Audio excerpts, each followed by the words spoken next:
এতে 60টা আয়াত তেলাওয়াত করে। আর আল্লাহ রাসূল সূরা ফাতিহা তেলাওয়াত করতেন, একটা আয়াত পড়তেন, থামতেন, আবার তেলাওয়াত করতেন, আবার থামতেন, আবার তেলাওয়াত করতেন, আবার থামতেন। আর আমরা একসাথে 7 আয়াত তেলাওয়াত করি।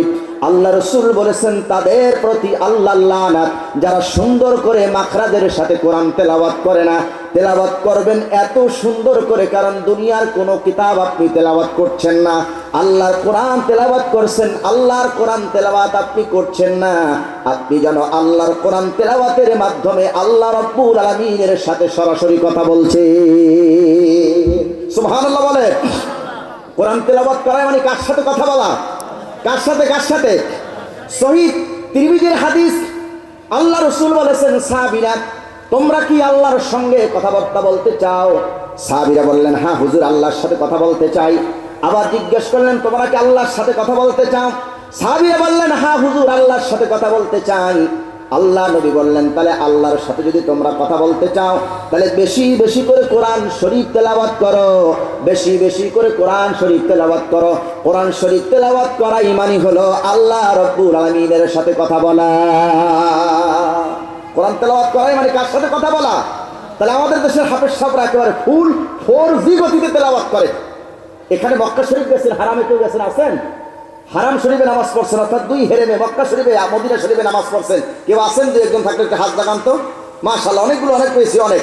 আপনি জানেন মাশাআল্লাহ কি সুন্দর তেলাওয়াত, দেখেন কি সুন্দর তেলাওয়াত করে। মনে চায় শুধু শুনতেই মনে চায়, শুনতেই মনে চায়, শুনতেই মনে চায়। তাদের কত ধৈর্য দেখেন।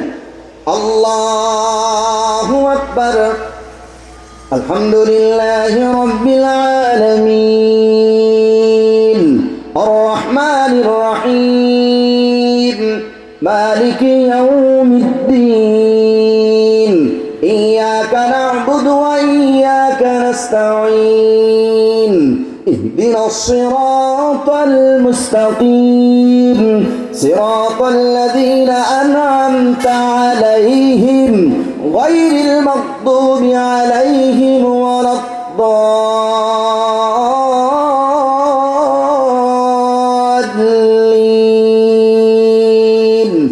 সাব্বিহ ইসমা রাব্বিকাল আ'লা আল্লাযী খালাকা ফাসাওয়া والذي قدر فهدى والذي أخرج المرعى فجعله غثاء أحوى سنقرئك فلا تنسى إلا ما شاء الله.